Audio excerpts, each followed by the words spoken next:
우리가 만나는 사람들은 두 종류의 사람들로 구분이 됩니다. 첫 번째 종류의 사람들은 우리를 이용하려고 만나는 사람들입니다. 어떤 이용 가치가 있기 때문에 그 자신의 목적을 이루기 위해서 우리를 이용하려고 만나는 사람들입니다. 이런 사람을 세상 속에서 완전히 안 만날 수는 없습니다. 의도와 목적도 알지만 때로는 여러 가지 이유 때문에 만날 수밖에 없는 그런 사람들이 있습니다. 그러나 이런 사람들만 만나면 우리의 삶의 수준이 하나님이 원하신 우리의 삶의 수준 이하의 존재로 되어갈 수 있습니다. 두 번째 종류의 사람은 우리를 이용하려는 목적이 아니라 있는 모습 그대로 마음과 마음을 나누고 또 삶을 나누는 그런 진정한 우정을 나누기 위해서 만나는 사람들입니다. 우리는 이런 사람들을 가리켜 친구라고 말합니다. 진정한 친구. 삶을 함께 나누는 인생의 동반자요, 또한 조력자요, 협력자로 살아가는 사람들입니다. 친구라는 단어를 떠올리면 생각나는 시가 있습니다. 함석헌 선생님의 그 사람을 가졌는가라는 그런 시입니다. 제가 한번 읽어드리겠습니다. 말리길 나서는 길 처자를 내맡기며 맘 놓고 갈 만한 사람 그 사람을 그대는 가졌는가. 온 세상이 다 나를 버려 마음이 외로울 때도 저 맘이야 하고 믿어지는 그 사람을 그대는 가졌는가. 탔던 배 꺼지는 순간 구명대 서로 사양하며 너만은 제발 살아다오 할 그런 사람을 그대는 가졌는가. 불의의 사형장에서 다 죽어도 너의 세상 빛을 다하여 저만은 살려두거라 일러줄 그런 사람을 그대는 가졌는가. 잊지 못할 이 세상을 놓고 떠나려 할 때 저 하나 있으니 하며 빙긋이 눈 감을 그런 사람을 그대는 가졌는가. 온 세상의 찬성보다도 아니 하고 가만히 머리 흔들 그 한 얼굴 생각에 알뜰한 유혹을 물리치게 되는 그 사람을 그대는 가졌는가. 저는 이 시에서 두 가지 식구에서 감동을 받습니다. 온 세상이 나를 버려 마음이 외로울 때도 저 맘이야 하고 믿어지는 그런 친구. 또한 온 세상이 다 찬성하고 좋아할 때도 아니라고 말할 수 있는 옳지 않은 것 그리고 죄와 관련된 문제를 아니라고 말할 수 있는 그러한 친구라는 것이죠. 진정한 친구에 관한 너무나 훌륭한 정의가 이 시에 포함이 되어 있습니다. 온 세상이 버리는 듯한 그런 상황 속에서 나에게 다가오는 사람, 또는 온 세상이 다 찬성해도 아닌 것을 아니라고 말해줄 수 있는 그러한 사람, 그런 사람이 진정한 친구라는 것입니다. 오늘 본문에 나오는 요나단이 바로 다윗에게 그런 친구가 되어주신 사람입니다. 하나님의 부르심을 따라 이제 기름 부음을 받고 하나님의 인도하심을 따라가는 이 다윗에게 있어서 요나단이라는 친구는 바로 그런 친구가 되어주신 하나님께서 보내주신 선물이었습니다. 요나단은 다윗에게 하나님이 다윗과 함께 하신다는 것을 보여주는 증거요, 표적이었습니다. 하나님이 우리와 함께 하실 때 어떻게 함께 하십니까? 하나님은 말로만 함께 하시지 않습니다. 그 구체적인 증거가 뭘까요? 저는 그 가장 중요한 하나님의 방법이 바로 친구라고 생각을 합니다. 하나님은 우리에게 진정한 친구를 보내주셔서 이 땅을 살아가는 우리에게 하나님의 함께 하심을 보여주시는 중요한 증거로 삼으십니다. 부르심을 받은 다윗이 이제 지난주에 골리앗을 넘어뜨렸습니다. 백성들에게로부터 인기가 올라가기 시작했습니다. 우리가 기대한 바는 달리 이제 골리앗을 넘어뜨리고 다윗의 인생이 평탄하고 또 이제 계속해서 승승장구하는 인생이 될 것이라고 기대할 수 있겠지만 정반대로 그때부터 다윗의 인생은 가장 길고 가장 어둡고 가장 어려운 고난의 계곡을 걷게 됩니다. 지금까지 이 다윗이 양떼를 치면서는 한 번도 사람들의 공격을 받아보지 못했어요. 맹수들의 공격은 받았지만 사람들로부터 어떤 질투나 경쟁이나 공격을 받아본 적은 한 번도 없습니다. 그러나 이제 그가 골리앗을 넘어뜨린 이후에 백성들에게부터 인기가 높아지고 실력을 인정받은 이후부터는 그는 경쟁자가 생기고 질투하는 자가 생기고 그를 공격하는 자가 생겼다는 것이죠. 온 세상이 다윗을 대적하는 것 같은 그런 상황입니다. 한 나라의 왕인 사울 왕이 그의 모든 권력과 힘과 에너지를 다해서 이 다윗을 제거하려고 할 때 다윗은 온 세상이 자신을 대적하는 듯한 그런 위협 속에 빠져 있었던 거죠. 이러한 상황을 배경으로 해서 바로 요나단이 나타나게 된 것입니다. 밤이 깊을수록 별이 빛나듯이 이러한 어두운 고난의 여정 속에 요나단의 우정과 그의 사랑은 더욱 빛나게 되는 것입니다. 오늘 본문에 보면 이 다윗에 대한 요나단의 사랑을 이렇게 표현하고 있습니다. 18장 1절의 말씀 그리고 3절의 말씀을 계속해서 함께 읽겠습니다. 시작. 다윗이 사울과 이야기를 마치자 사울의 아들 요나단은 다윗에게 마음이 끌려 다윗을 자기 목숨처럼 사랑하게 됐습니다. 3절 말씀. 요나단은 다윗을 자기 목숨처럼 깊이 사랑했기 때문에 둘은 의형제를 맺었습니다. 두 구절에서 반복되는 단어, 요나단은 다윗을 사랑하되 자기 목숨처럼 사랑했다고 말하고 있습니다. 요나단이 다윗에게 마음이 이끌렸는데, 그리고 목숨처럼 사랑했는데, 그 상황을 보면 사랑할 수 없는, 어쩌면 사랑해서는 안 되는 것 같은 정반대의 상황입니다. 무엇보다도 신분의 차이가 있었죠. 요나단은 왕자였고 또 다윗은 목동이었습니다. 신분사회였던 그 사회에서 이 두 사람이 서로 깊은 우정을 나눈다는 것은 상상하기 어렵습니다. 그런 차이는 극복한다 할지라도 더 큰 장애물이 있었죠. 그것은 바로 요나단의 아버지가 사울이었다는 겁니다. 자신의 아버지 사울이 싫어하고 미워하고 그리고 심지어 죽이려까지 하는 다윗을 요나단은 사랑했다는 거죠. 18장에서 한번 사랑하고 끝나는 사랑이 아니라 죽을 때까지, 아니 죽음 이후에까지 이어지는 그런 사랑이었다는 거죠. 그 당시에 왕자의 신분이라는 것은 사실 아버지 왕의 명령, 왕의 방향을 거스르기는 어려운 사회였습니다. 자기가 할 일, 자기의 방향, 어떤 철학이 정해져 있는 것이죠.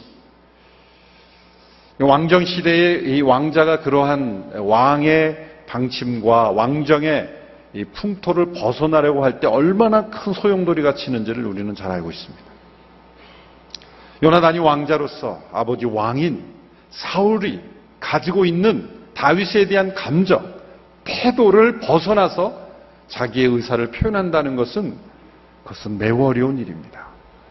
그러나 그 장애물 또한 요나단은 넘어섰습니다.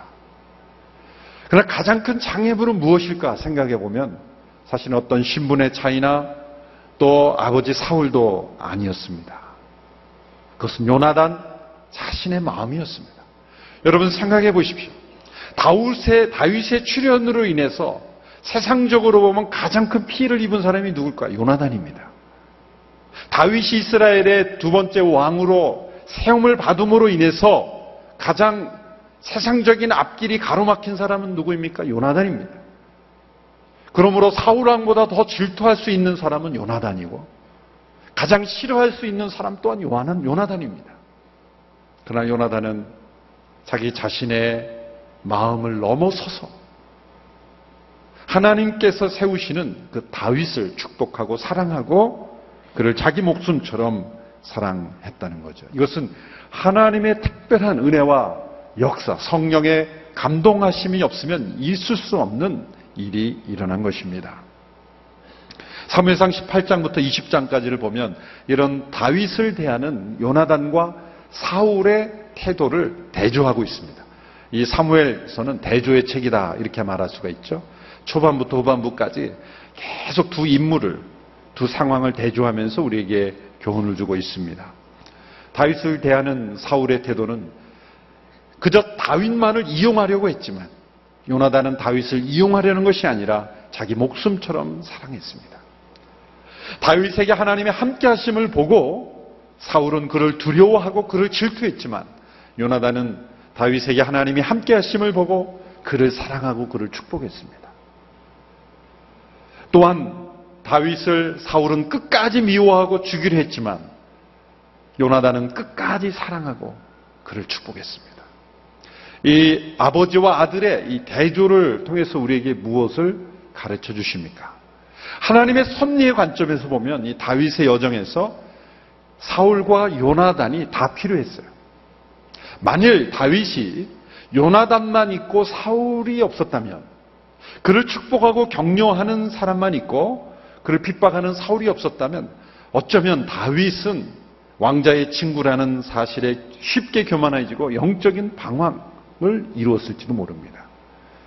또한 요나단이 없고 사울이라는 존재만 그에게 있었다면 그는 엄청난 마음의 상처와 마음의 분노와 그 광야를 도망다니는 그 고난 속에서 마음의 분노와 복수심과 폭력과 어쩌면 자기가 미워하는 사울을 본받아가는 그런 사람이 될지도 모릅니다. 여러분, 우리가 좋아하는 사람만 본받는 것 같지? 아닙니다. 우리가 증오하고 미워하는 사람도 나중에 보면 꼭 본받게 되더라고요. 너무 어떤 사람을 미워하면 그 사람이 하는 것처럼 하게 돼요. 왜? 분노와 복수심이 그 사람과 같은 사람으로 만든다는 거예요. 만약 요나단이 없고 사울만 만났더라면 다윗의 마음속에 자기도 모르는 이 무의식 속에 복수와 분노심이 자리 잡을 수가 있었다는 거예요. 하나님의 관점에서 보면 다윗에게 사울과 요나단이 다 필요했던 거예요. 그러므로 이 다윗은 전혀 다른 아버지와 아들을 가깝게 만나면서 중심을 하나님께로 향하게 되는 이 하나님의 오묘한 섭리를 우리는 발견하게 됩니다. 요나단이 다윗을 그저 자기 목숨처럼 사랑했다고 하니 참 놀라운 우정이구나 하고 단순하게 넘어갈 사항이 아닙니다. 요나단이 어떻게 또 왜 다윗을 사랑하게 됐는가를 깨닫는 것이 바로 다윗을 통해 역사하시는 하나님의 섭리를 우리가 깨달을 수 있게 되는 것입니다. 요나단은 어떻게 다윗을 자기 목숨처럼 사랑할 수 있었을까요? 이것은 단순한 우정을 넘어서는 믿음의 행위였다는 것입니다. 요나단은 언제 다윗을 주목하게 되었을까요? 언제 마음이 이끌리게 되었을까요? 성경학자들이 의문을 갖는 점이 한 가지 있는데 그것은 골리앗이 이스라엘을 위협하게 될 때 요나단은 어디 있었을까라는 겁니다. 사무엘상 14장에 보면 이 요나단이 병기든 자, 무기든 소년과 함께 블레셋으로 뛰어들어가는 이 모험적이고 도전적인 믿음의 행동을 통해서 승리를 이끕니다. 요나단은 분명 믿음의 사람이었습니다. 하나님께 대한 중심이 있었던 사람입니다. 그런데 이 골리앗이 나와서 위협하고 있을 때 요나단이 나타나지 않습니다. 과연 요나단은 어디 있었을까? 해외 유학을 떠난 걸까? 아니면 잠시 출장을 떠나서 없었을 것일까? 그게 이제 의문이죠. 그러나 결론적으로 말하면 요나단은 그 자리에 사울 옆에 있었습니다. 그런데 요나단조차도 나설 수 없었던 거예요. 어쩌면 상상해 보면 제가 상상하는 것은 성경에 없지만 나서려고 했을지도 모릅니다. 그러나 사울이 막았을 거예요. 왜? 아들이니까. 나서면 죽는 거야. 넌 절대 나서면 안 돼. 어쩌면 감금을 시켜놨을지도 모릅니다. 그 믿음의 사람 요나단조차도 그 분위기 자체에 여러분 아무리 믿음이 있는 사람도 전체가 다 불신앙의 공동체에 있으면 점점 믿음이 퇴색할 수밖에 없어요. 우리 연약함이에요. 그래서 공동체가 중요한 거예요. 믿음이 아주 좋았던 사람도 교회 전체가 불신앙으로 향하는 공동체에 가면 자기도 모르게 점점 믿음이 없어지는 거예요. 정반대로 믿음이 없었던 사람도 성도들 전체가 믿음으로 살아가는 공동체에 들어가면 나도 모르게 그 믿음이 점점 좋아지는, 강해지는 그러한 효과도 있는 것입니다. 사울을 비롯한 전체 이스라엘 백성들의 믿음이 없었기 때문에 요나단의 믿음의 사람조차도 길을 펴지 못하는 이 갇혀있는 그런 상황에서 다윗이 등장한 거예요. 그런데 다윗이 골리앗 앞에서 사울 앞에서 뭐라고 했습니까? 하나님이 그가 맹수를 지킬 때, 맹수로부터 양들을 지킬 때 그가 어떻게 싸웠는지를 간증할 때 요나단의 마음이 뜨거워졌을 거예요. 아, 이 사람은 하나님의 사람이구나. 이 사람은 믿음의 사람이구나. 골리앗 앞에 나올 때 그가 뭐라고 고백했습니까? 너는 칼과 창으로 내게 오지만 나는 만군의 여호와의 이름으로 나간다.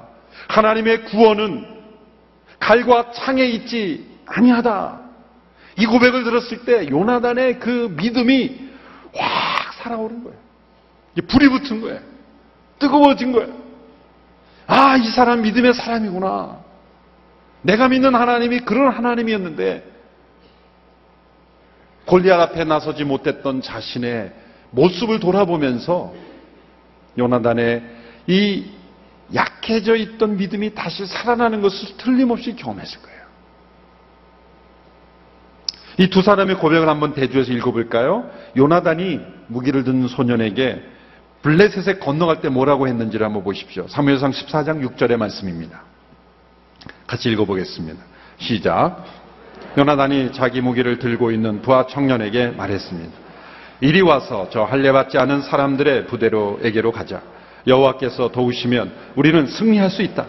여호와의 구원은 사람의 많고 적응에 달려있는 것이 아니기 때문이다. 여호와의 구원은 사람의 많고 적응에 달려있는 것이 아니다. 요나단의 고백입니다. 자, 이제 다윗이 골리앗 앞에 나갈 때 어떤 고백을 했는지 읽어보겠습니다. 17장 47절의 말씀입니다. 시작. 또한 여호와께서는 칼이나 창으로 구원하시지 않는다는 것을 여기 모인 사람들이 다 알게 될 것이다. 전쟁은 여호와께 속한 것이니 그분이 너희 모두를 우리 손에 넘겨줄 것이다. 자, 요나단은 하나님의 구원은 사람의 많고 적음에 달려있지 아니했다고 고백했고, 다윗은 하나님의 구원은 칼이나 창에 달려있지 아니하다. 같은 고백이에요. 한 사람은 사람의 많고 적음에 따라 좌우되는 것이 아니고, 한 사람은 무기의 질의 종류에 따라 좌우되는 것이 아니고, 같은 종류의 믿음을 본 거예요. 요나단의 믿음이 뛰기 시작한 거예요. 같은 믿음, 동일한 하나님, 동일한 신앙 고백을 발견하고 이끌릴 수밖에 없는 거예요. 여러분, 어떤 사람에게 마음이 이끌립니까? 어떤 사람의 신앙 고백을 들으며 그가 믿는 하나님이 나의 하나님임을 깨달을 때 그 사람에게 이끌린다면 그 관계는 진정한 우정의 기초가 되는 줄로 믿습니다. 진정한 사랑과 우정의 기초는 동일한 신앙 고백, 동일한 믿음이 될 때 견고한 우정이 세워질 수가 있는 거예요. 우리 성도와 성도 간의 모든 관계도 마찬가지입니다. 교회 안의 성도들의 관계가 이런 동일한 신앙 고백 위에서 시작되지 않으면 세상적인 공동체가 되어버릴 수밖에 없는 거예요. 요나단의 믿음과 다윗의 믿음, 이것은 동일한 믿음이었다는 거예요. 그 믿음을 발견하며 요나단은 다윗에게 마음의 이끌림으로써 세 가지를 그는 믿음의 행위로 했습니다. 첫째로 요나단은 그러한 믿음으로 자신의 감정과 미래를 내려놓은 것입니다. 요나단이 다윗을 사랑한 것은 자신의 미래를 내려놓은 거예요. 왕자로서 자신이 세상의 권력과 법으로서는 당연히 취할 수 있는 왕의 위치입니다. 아버지 사울이 그에게 여러 번 이야기했을지도 모릅니다. 야, 내가 다윗을 제거하려는 건 너를 위해서야, 너를 위해서. 나야 이미 왕위에 오른 사람이고 너에게 이 왕위를 물려주려고 내가 다윗을 제거하려는데 너는 왜 나를 따르지 않느냐. 그런 세상적인 아버지의 관점을 어떻게 내려놓을 수 있었을까요? 그는 믿음으로 내려놓은 거예요. 요나단이라고 해서 물론 그가 성령 충만한 분이었겠지만 왜 마음에 조금 더 질투가 없었겠습니까? 사단은 요나단의 마음속에 질투심을 계속해서 자극했을지도 모릅니다. 사단은 사울의 마음을 질투심으로 사로잡았지만 요나단의 마음은 사로잡지 못했어요. 왜? 요나단은 성령의 인도하심을 따라 자신의 감정을 믿음으로 내려놨기 때문에. 여러분, 하나님께 믿음으로 자신의 미래를 내려놓으면 하나님이 열어주십니다. 그런데 이 자신의 감정과 판단을 따라 자신의 미래를 붙잡으려고 하면 하나님 미래를 가져가 버리세요. 놀라운 하나님의 섭리입니다. 요나단은 이 세상에서 그가 왕의 미래는 얻지 못했어요. 그러나 죽은 이후에 영원한 하나님의 나라에서 그는 놀라운 하나님의 백성으로 칭찬받는 면류관으로 그는 영원한 생명을 누리는 하나님 나라의 백성인 줄로 믿습니다. 이 땅에서의 세상의 위치에 집착함으로 자신의 감정과 세상적인 방법을 사용하는 사람은 망합니다. 그러나 요나단처럼 하나님이 행하시는 모든 일에 자신의 미래를 내려놓고 자신의 감정까지도 내려놓고 그렇게 하나님 앞에 맡겨드릴 때, 순종할 때, 믿음으로 나아갈 때 하나님이 그 요나단을 축복하시는 것을 우리가 알 수가 있습니다. 이제 다음 주에 사울의 모습을 살펴보면서 우리가 더 깊이 살펴보겠지만 이 질투가 얼마나 무섭습니까? 토마스 아퀴나스라는 분은 질투를 정의할 때 다른 사람의 즐거움을 슬퍼하는 것이다. 그렇게 정의했습니다.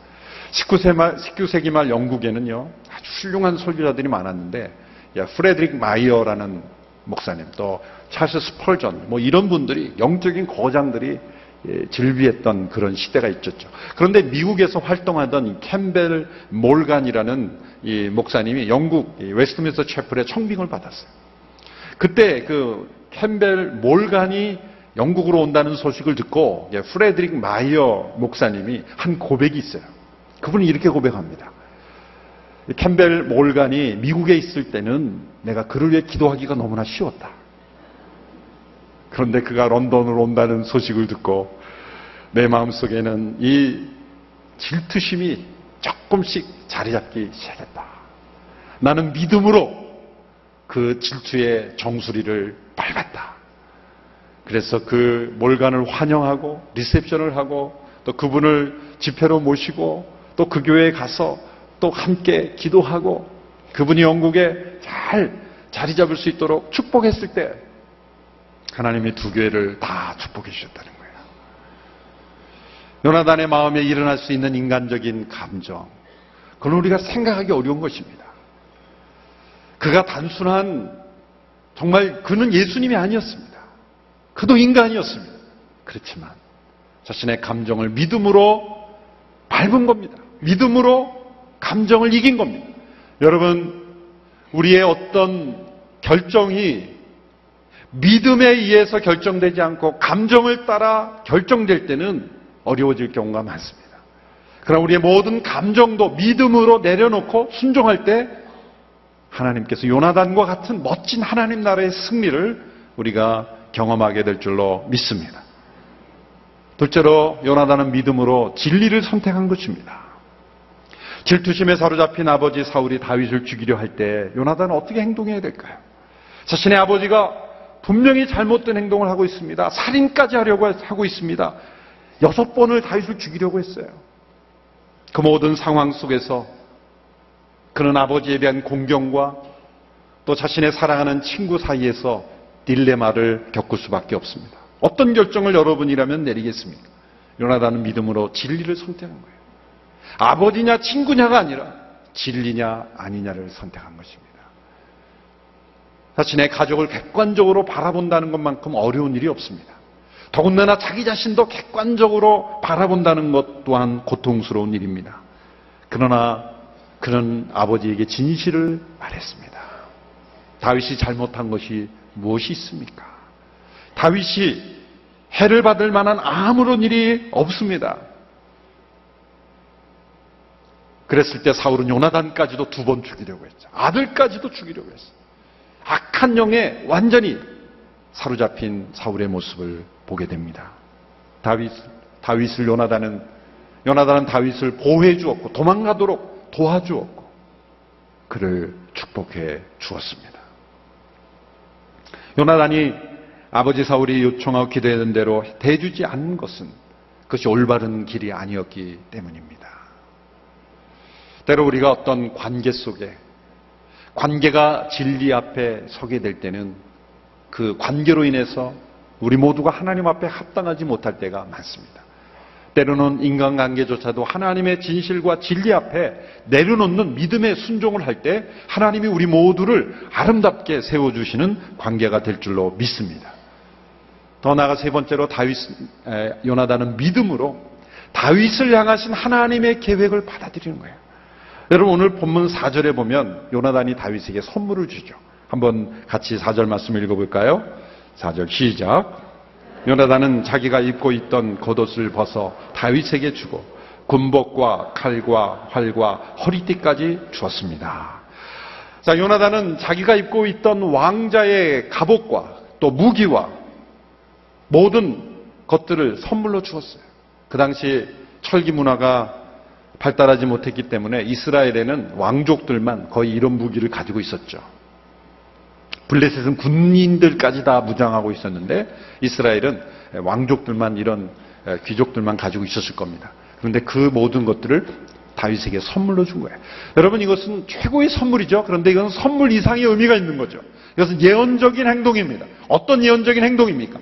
왕자가 입고 있던 모든 옷과 무기들을 다 내어주었다는 것은 요나단의 마음속에 이것은 단순한 선물 이상의 의미가 있는 겁니다.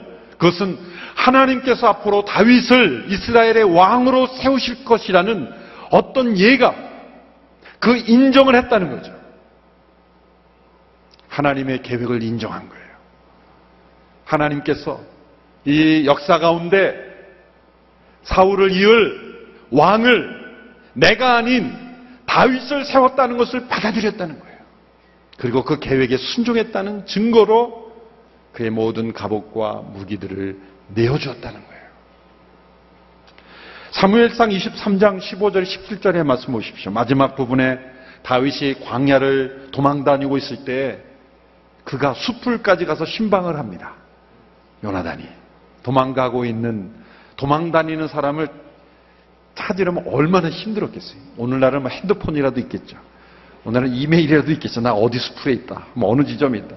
그 당시에는 그런 것도 없으니 누구에게 알려줄 수 있습니까? 그러니까 이 요나단도 다윗을 찾으려고 못지않게 헤맸을 거예요. 드디어 만났습니다. 그때 요나단이 다윗에게 뭐라고 했는지를 보십시오. 23장 15절 17절 말씀 우리 같이 읽습니다. 시작. 십광야의 호레스에 있을 때 사울이 자기 목숨을 빼앗으러 왔다는 이야기를 들었습니다. 그때 사울의 아들 요나단이 호레스로 다윗을 찾아와서 하나님 안에서 힘을 얻을 수 있도록 격려해 주었습니다. 요나단이 말했습니다. 두려워하지 말게. 내 아버지 사울은 자네에게 손도 대지 못할 걸세. 자네는 이스라엘의 왕이 될 걸세. 나는 자네 다음이지. 내 아버지 사울왕도 다 알고 있는 일이네. 놀라운 말 아닙니까? 왜 그가 숲을 속까지 찾아갔습니까? 어쩌면 18장의 단계에서는 예감 정도만 있었을지 몰라요. 그런데 23장의 시간이 흐르면 흐를수록 요나단의 마음속에 확신이 온 거죠. 다윗이 이스라엘의 왕이다. 그걸 말해주고 싶었어. 간 거예요. 염려하지 마라. 두려워하지 마라. 이러한 상황에서 다윗에게 요나단은 어떤 존재입니까? 친구를 넘어선 예언자입니다. 예언자의 역할을 한 거예요. 격려자의 역할을 한 겁니다. 보호자의 역할을 한 겁니다. 요나단은 다윗이 이스라엘의 왕이 되는 것이 하나님의 뜻인 줄 알고 순종하며 다윗을 축복하며 사랑한 거예요. 그리고 그것을 확실히 믿었기에 부탁까지 하잖아요. 언약을 맺고 이제 내가 죽으면 우리 자손들 좀 잘 부탁하네. 그리고 다윗은 그 약속을 지켰어요. 요나단의 아들 무비보셋, 궁중에서 도망하다가 두 다리를 못 쓰게 된 그 무비보셋을 다윗은 왕자 중 하나처럼 자신의 식탁에서 평생 먹을 수 있도록, 그리고 모든 사울의 재산을 그에게 주고 왕자로서 무비보셋을 자신의 아들로 생각했다. 그 당시에 고대 왕에 이런 몸에 연약함이 있는 사람들은 왕에 근처 오지도 못하겠던 그런 시대였어요. 그런데 다윗은 통념을 깨고 요나단과의 언약을 지키고 요나단의 아들을 자신의 아들로 받아들이고 그 사랑을 지켰다는 거예요. 이 감동적인 스토리의 이면에는 누가 계십니까? 하나님이 계신 거예요. 두 사람이 어떤 이런 사랑을 할 수 있었을까요? 그것은 그들의 하나님을 향한 동일한 신앙 고백이 있었기 때문이에요. 그리고 그 하나님의 섭리를 받아들일 줄 아는 믿음의 눈이 있었기 때문입니다. 하나님이 하시는 일에 순종하는 그런 믿음이 있었기 때문입니다. 자신의 감정과 미래와 모든 것을 하나님 중심적으로 생각할 줄 아는 요나단이었기 때문에 하나님은 그를 통해서 다윗을 위로하고 격려하고 보호하고 그에게 예언해 주셨던 것입니다. 요나단이 죽었을 때 다윗은 이런 슬픈 노래를 지어 불렀습니다. 사무엘하 1장 26절에서 이런 고백을 합니다. 내 형제 요나단이여, 내가 그대를 두고 슬퍼하니 그대는 내게 진정한 친구였기 때문이요.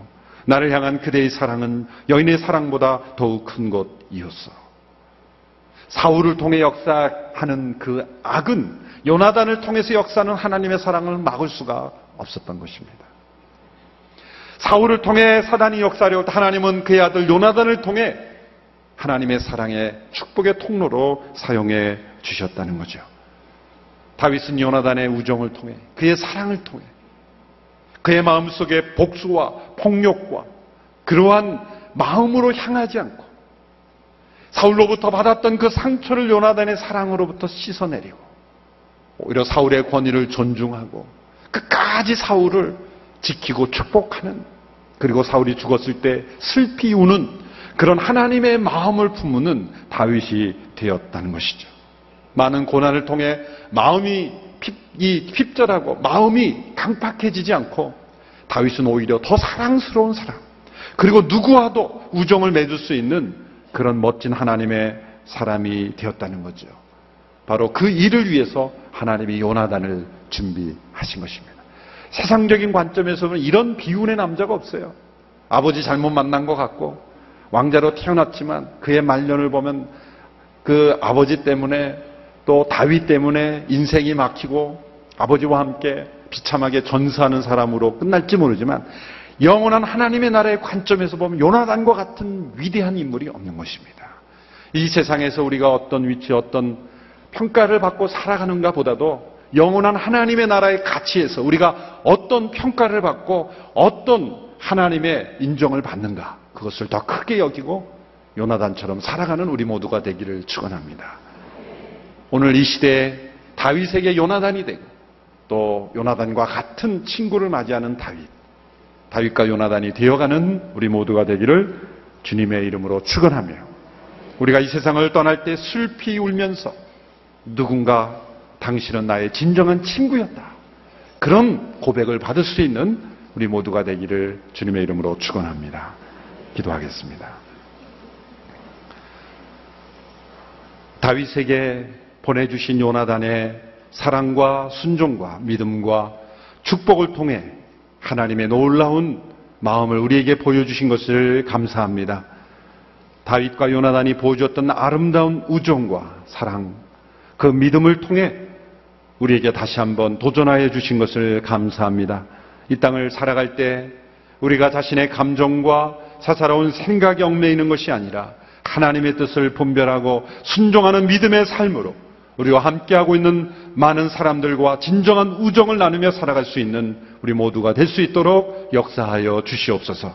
예수님의 이름으로 기도하옵나이다. 아멘.